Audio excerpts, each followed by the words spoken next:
Good morning. I am Leina Gabaraane, the Chief Executive Officer of Stanbic Bank Zambia.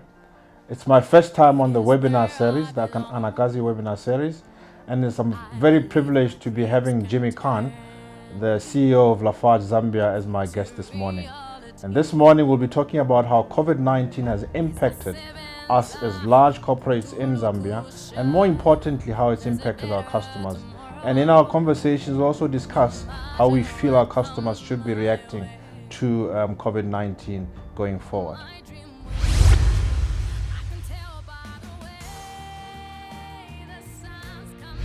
Good morning, Jimmy. Good morning, Leina. Yeah. You and I have been talking over the phone for quite some time, and it's actually a pleasure for me to be seeing you in live this morning. And it's good to see that you're doing very well and looking very healthy. Thank you, Leina. Jimmy, thank you very much for agreeing to be with us on the Anakazi series. It's a series of webinars that we've had for quite some time, and we've covered multiple of conversations and topics ranging from compliance into the various products that we have as a bank. And I think this morning's conversation will be very interesting to our listeners. Great. No, thank you for having thank you for having me here, Leina. It's a pleasure. Absolutely. As you may imagine, in a time like this, part of the reason, just to give you some background of why we're having the webinar series, is that communication is key. And any form of communication, I think, will be most appreciated by our stakeholders, by our customers, and more importantly, communication that can add value to what our customers are seeing. So, Jimmy, the COVID-19 has impacted many organizations around the world. Yeah. And I'll be very interested in knowing how it has impact on Lafarge Zambia in the recent past. Sure. Okay, Leina. First, thank you for hosting us here and creating this this forum for us to discuss. I agree with you. I think communication is paramount in these times, especially by us, those of us leading our organizations. We need to be transparent. We need to talk more about these issues. So first, you know, Leina, before we get into the details, I really want us to emphasize that COVID-19 is real. I still go to certain communities and certain areas where people have the question, Jimmy, is this real? Is it really happening? Is this an issue that we need to be concerned about? And I know you agree with me. I think we can't emphasize enough. It's real. It's here. It's affecting us. And we have to be conscious of it. Doesn't mean we have to stop our lives, but we have to be careful. We have to do the masks, the social distancing, as you and I are doing right now, washing of hands, using sanitizer. Even in our homes with our families and guests and close members, we still have to be careful. It's been it's been a life-changing event for the planet, and I think we need to accept the reality that it's here. So I think that's the first thing for me that's been really critical for us to communicate in our organization, because when you start to see things go back to normal, you start to get comfortable. And it's such human nature just to get relaxed. So first for me, Leina, it's just to emphasize the fact that it's real, it's here, and we have to be careful. Absolutely. Now on the organization, there's a lot of aspects to it. So overall, I have to admit that Lafarge Zambia, we're doing okay. We're getting through it, we're doing well. There were some digital initiatives, Leina, that we'd started last year just to be proactive with our customers. And through this whole tragedy, this terrible COVID-19 pandemic, there has been the silver lining that we've kind of accelerated and put a lot more effort into some of the technology solutions that we had, the customer-facing interfaces that we were putting in place, just the level of interaction with our customers. While this pandemic is a terrible tragedy, it has forced us to think out of the box. And change can be a bit painful. It's not always easy for us, especially in industry like cement. We've been in Zambia 70 years. Leina, and we've been doing the same exact thing every year for 70 years. So you've become experts at it then? We've become experts at the status quo. Yeah. So, we've got 1,000 employees. We're a large manufacturing organization, and change is not easy.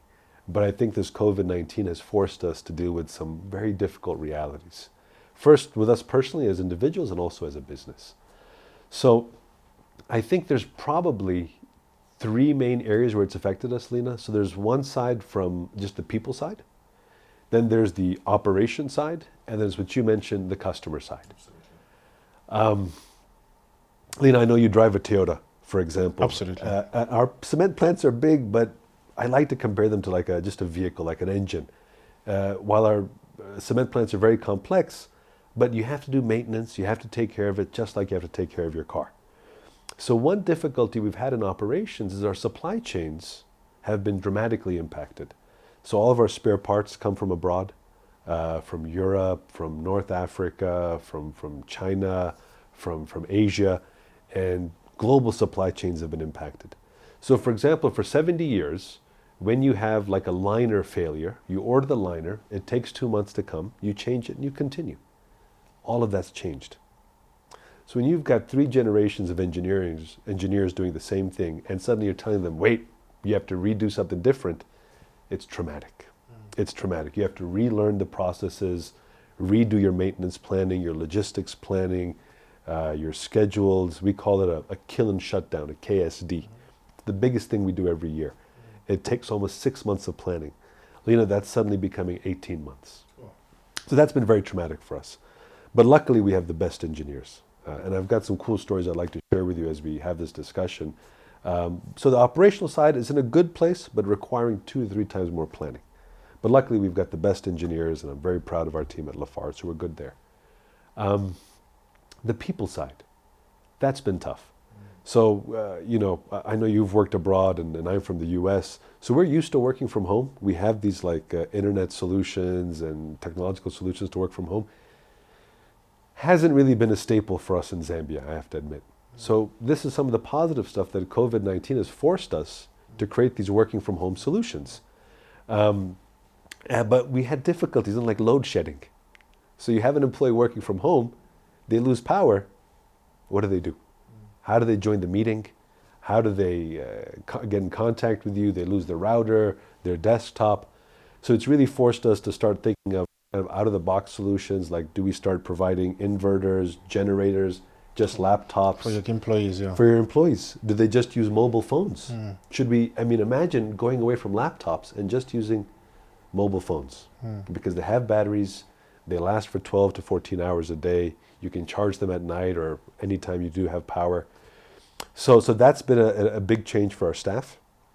We've got about 250 people working from home. And then finally, customers. Cement, it's not like an FMCG. It's not like going to a ShopRite or even coming to a beautiful Stanbic branch.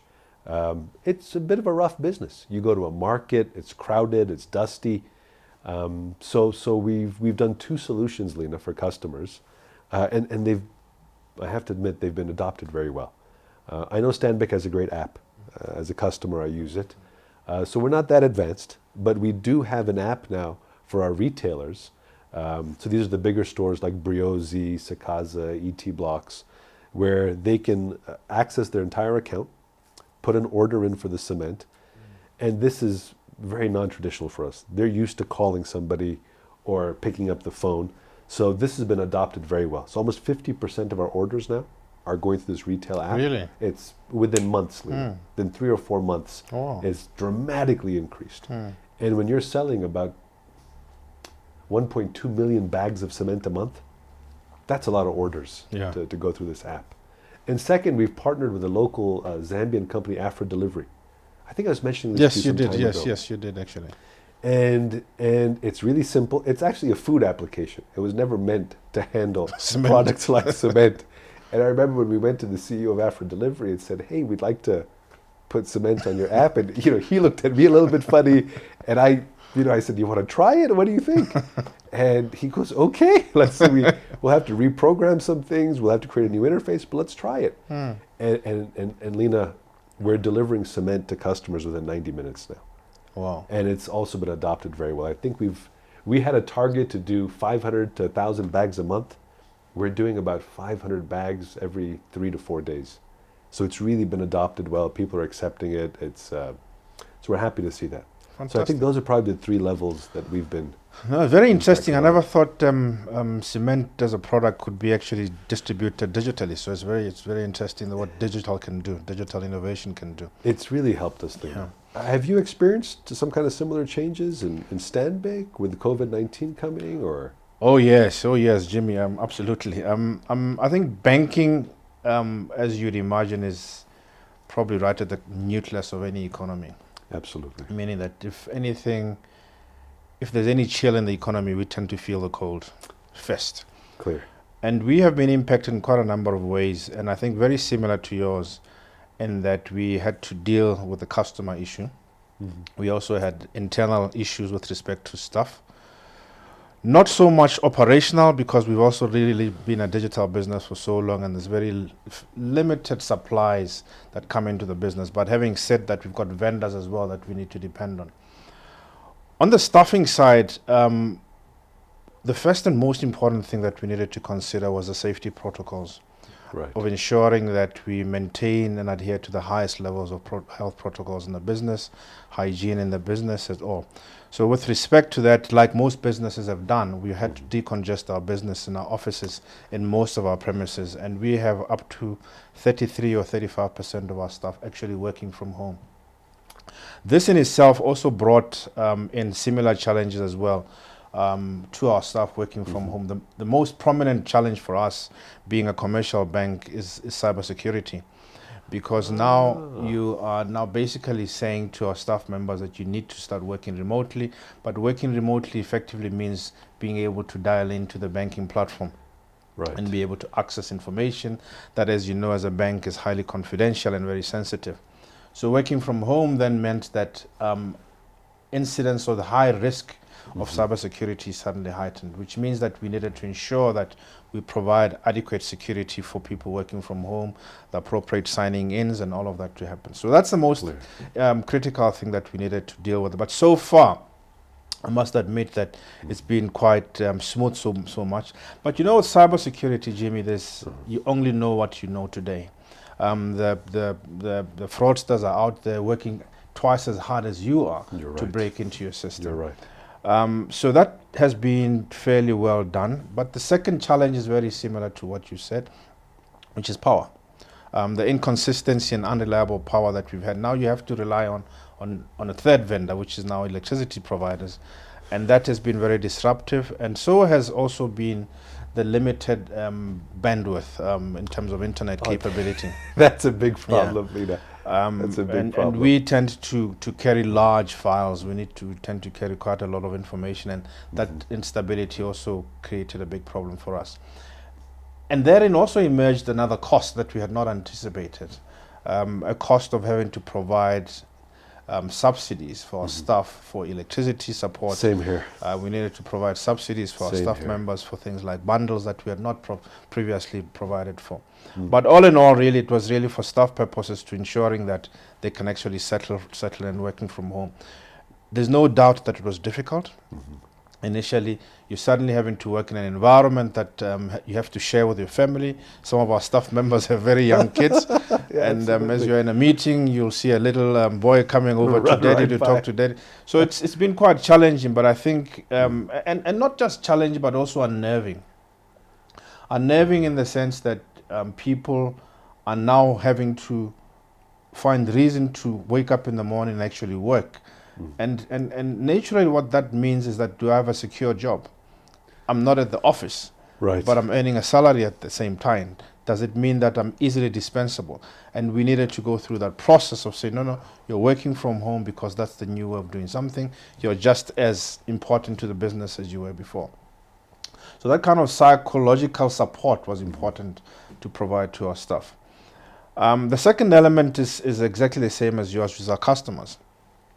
Interestingly, even with the advent of digitizing and technology and innovation and all that, a lot of our customers still prefer to have physical banking relationships, in-contact relationships. So it's traditional, a bit like cement then? Absolutely. Okay. So customers prefer to still go into the branch, deposit money over the counter, and then that gives them some form of security that I've actually provided money to the bank, and I've done it. You know, they don't trust our deposit machines. They don't trust our ATMs.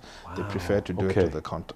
And that's actually the reason why you still find queues in the banks, in the banking halls. You find queues in the banking halls because people prefer to withdraw and actually make deposits over the counter. But we've been able to deploy and actually push quite a number of our customers into the digital platform. And thankfully, as well as Stanbic Bank, we've been in the forefront of investing in innovation and digitizing, and that has really started to give the returns that it was intended to do, because quite a lot of our customers are on it. But again, you know, pushing our customers into the digital network then brings in another element, and the other element is that you then need to have the system stable and secure. And the stability of the system now, the digital system now depends on other vendors as well. It's brought in quite another challenge as well to us. The third point as well with respect to customers is customers are also under a lot of stress. So when businesses are closed, when restaurants are closed, when there's very little transactability or transacting out there, what it then means is that it's not just us as a bank feeling it, it means our customers are feeling it.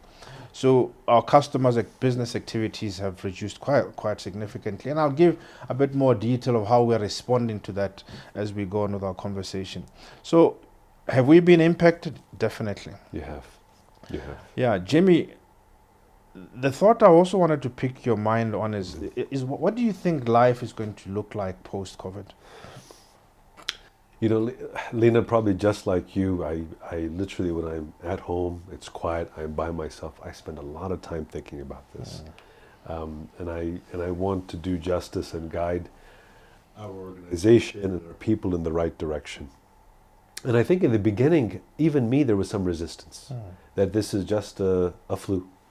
Everything's going to be fine, and we're going to go back to normal.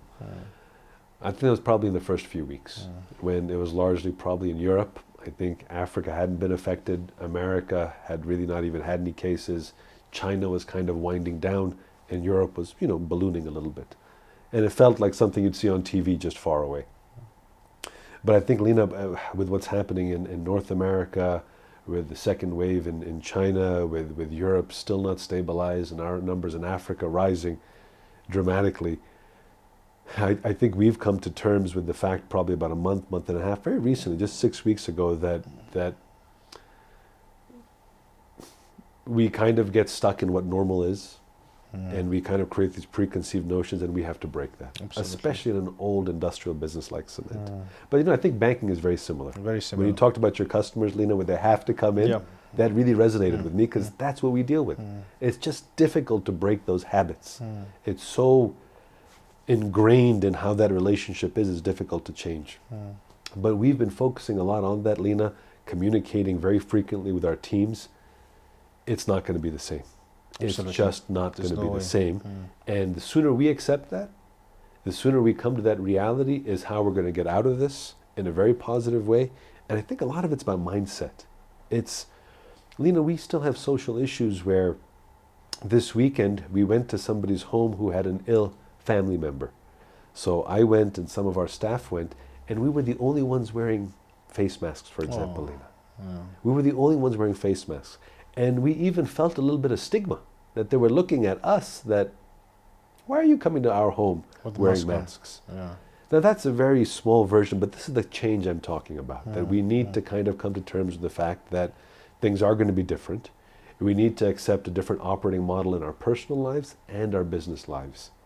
So Leina, all the planning that we're doing, those three factors that I mentioned internally from a manufacturing perspective, from an employee perspective, like working from home, and a customer perspective, a lot less face-to-face interaction, that's going to be the new norm for us. And we need to create mechanisms to support that new reality. Absolutely. Even the benefits that we offer, Leina, for example, the benefits that we've historically offered employees have been for employees working at the office.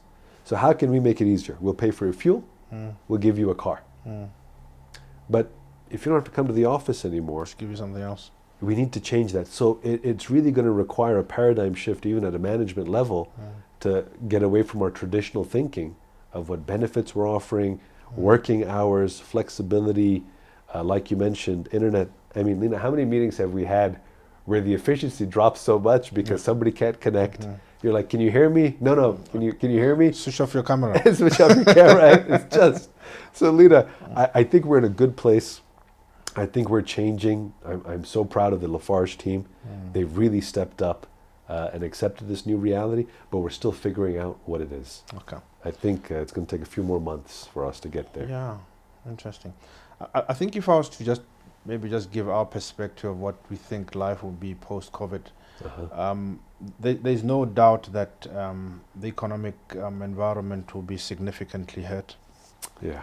We will see not just in Zambia but globally a lot of business closure.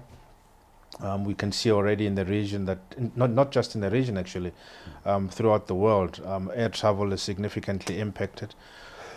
So we then need to start thinking about where we need to be, where capital needs to be going to, particularly because that industries that are traditional businesses are going to be changing quite significantly. So if you talk about how life will be after COVID, now looking at some of the property and real estate that we have across the country, across the globe, that is actually occupied by people. We suddenly now in Stanbic have far fewer people coming to the building. Sure. On a daily basis, because of what I mentioned earlier, where we have quite a lot of our staff members going to work remotely. So remote working is going to be a reality. We're going to be introducing flexi hours, as we've said. So with so fewer people coming into the buildings, we're now starting to think if we really need all this floor space. And I don't You're believe right. at Stanbic Bank alone thinking about all the floor space that it requires, but it's going to be everybody to say, look, I've got a third of everybody of my staff members working from home. Do I really need this much space? Which is a worry in itself. It's a worry because there's so much capital tied up in real estate, and we need to start rethinking about how do we then use the real estate. Is it going to be used predominantly for office operations, or is it going to be now used for actual residential accommodation? Because now with more people working from home, you'll need more space at home to provide for your working space, and you might just start to see a convergence of real estate, retail real estate starting to be more into residential. At the working level, what we are seeing today is going to be the reality, because it just might be COVID today. Yes. But what COVID has taught us is that the virus spreads because of social interactions and how we communicate with one another, how much discipline we have, our personal hygiene and all that. So in my view, whilst humanity might go through this and find a vaccine, we will learn that another virus is going to come out, and we'll continue with that mindset. So very similar thoughts as well with respect to how our lives would look post-COVID. Jimmy, as the old saying goes, never waste a crisis. And I don't know, would you believe in that? I mean, is there any opportunities that you see coming out of this COVID crisis? Yeah, Leina, I'm going to piggyback off something you said in your previous comment. You started talking about real estate and utilization. I called you about this, I think, a month ago. And by the way, thank you. You always call me. You see how we're doing as customers. You always check in, and I really appreciate that. Thank you. And there's some value, because the last time we spoke, you said, Jimmy, how's business going? And I said, Leina, it's actually going. Cement is selling. We were surprised that we were doing as well as we were, and we had a discussion about that. And we've been spending more time with our analysts and looking at it. And what's happening, Leina, is it's some of the things you mentioned about what do you do with space. It doesn't mean that if you're not using it for one purpose, Can you use something else? use it for another purpose. So what's happened is, in my specific industry, we're seeing that the larger projects, yes, they are stopping. Some of the government-funded projects have been stopping, and we thought that we were going to be in a bit of a crisis. But what we're seeing, Leina, is that individual home builders, people like yourself, people like me, people like the gentleman behind the cameras that are being operated right now, they're sitting at home, they're working in a kind of a flexible situation, but they're looking at what to do with their money. And maybe some of that disposable income that they'd be using for maybe some kind of social interactions are now being redirected to something solid. Absolutely. Something you can kind of touch and put your hand on. Absolutely. And cement is one of those products. Inflation hedging. Inflation hedging, absolutely. It's almost an investment. It is an investment. It is a solid investment. So we're seeing that the retail segment of our industry has almost doubled. Interesting. So that's been, I think, not positive per se. It's of course sustaining our business, but that started opening our eyes, Leina, that there is opportunity here. Not to be from a selfish perspective, but now that we're seeing that maybe bigger projects are going down, what can we do for exactly individual home builders? So Leina, we've been talking the last month at the office. We're planning on probably releasing a new type of cement. It's called a mortar cement. Mortar cement. A mortar cement. Okay. So you don't use it for structural work, but you use it for your bricklaying, you use it for your finishing products. So it's going to be more affordable because we need to kind of contribute on some level to the economic difficulties a lot of our customers are having. Is this kind of to complement the losses in the large infrastructure projects? It is, Leina. It's to kind of create almost a new portfolio with what's changing in the market. So if we're seeing a movement towards retail and individual home builders, let's start producing products that specifically cater to that audience. So again, it's these really smart engineers at the office, far smarter than I am, Leina, and I'm very lucky that we have them. But they've come up with these really new ideas on products. So it'll be a lower cost for the end user. It'll make it easier to do the work itself. It'll reduce their financial burden on construction.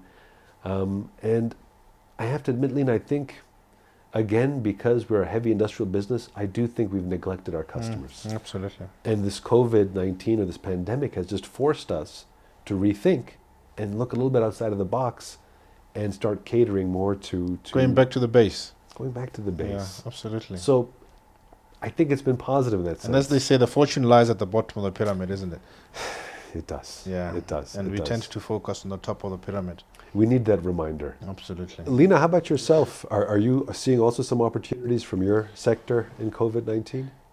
Yeah, Jimmy. I mean, we as commercial banks, specifically Stanbic Bank, play a very important role in the economy, which is to ensure that we distribute capital to where we need it the most. And what we've suddenly seen is that the reallocation of capital is starting to look for new home. The traditional allocation of capital, where it was going to, is starting to ask questions. As I said earlier on, real estate is starting to be questionable and so forth. But because of that, there's an emergence of new industries.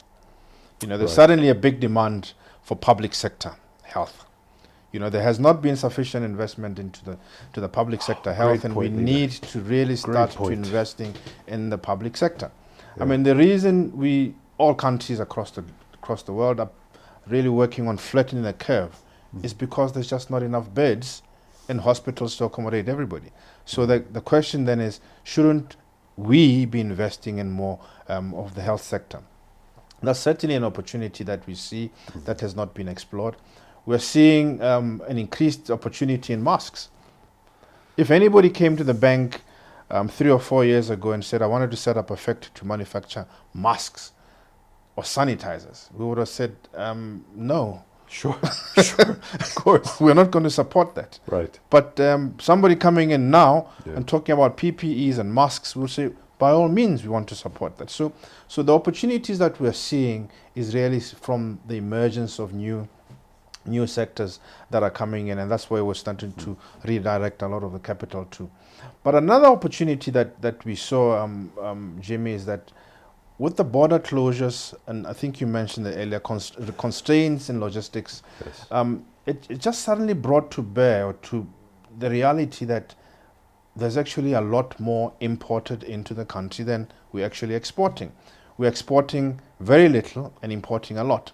So the opportunity then is to say, how do we start to drive the manufacturing sector in Zambia to start to bridge that gap of what is being imported? We need to get to a point where there's self-sufficiency in most sectors and most products that we're importing in, because a lot of the products that we're coming in can actually be made in Zambia.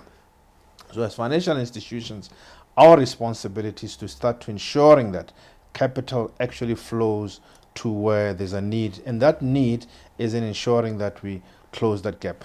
Admittedly, we can't produce everything in Zambia, but certain things we need to be able to produce. That's an opportunity I will say to our customers, we need to start looking for that gap, and financial institutions must support that opportunity. Jimmy, I believe we are running out of time.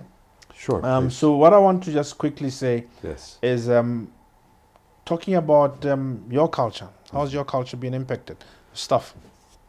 So, Leina, and this is still evolving. The culture part, how we're relying on corporate partners and friends. For example, something that we never did is now we're partnering much more with Stanbic, Zambia Breweries, Zambia Sugars, just to assist in the medical field. Leina, just recently, I think it was Stanbic, ourselves, and Zambia Breweries, where we donated 100,000 kwacha because we came together to build a local ventilator at the University of Zambia. And I think these initiatives wouldn't have happened previously. So I think it's really forcing us first to not be as selfish, to kind of start looking a little bit outwards and partnering more with partners. And I think that culture of communication, of partnership, of thinking outside the box, it's not traditionally part of cement, Leina. It's just not. We're a heavy industry. We're self-enclosed. We usually don't need anybody, and we're reasonably successful globally. Absolutely. So this has really forced us to start partnering more. Like Leina, for example, you mentioned the medical industry. That clearly there's a deficiency there. There's a shortage. Absolutely. They need some help. And we can make products, for example, in cement with certain benefits that make them resistant to mold, make them resistant to contaminants. So the surface has a certain hydraulic binding property that viruses, illnesses, bacteria simply just don't stay there. Really? On contact, they either die or they just fall off. Really? So we built this kind of product in Mauritius. Mauritius is a very humid country. So we built a specific product there to deal with that kind of environment. And I think what's happening here right now, and with what you're talking about, reinvesting capital, moving it to different industries, and this is where we can really partner, change how we look at the industry, provide products that can really cater to that kind of specific customer base. Absolutely. So there's a lot of potential there. Absolutely. So I think for us, really, I think from a culture perspective, it's really more to say, how do we continue to live our culture as a bank? We want to really promote high performance culture, which in itself is based on quite a number of very important levers like trust, communication, Fair. just basic sincerity. All those tend to work best through physical interaction. They do.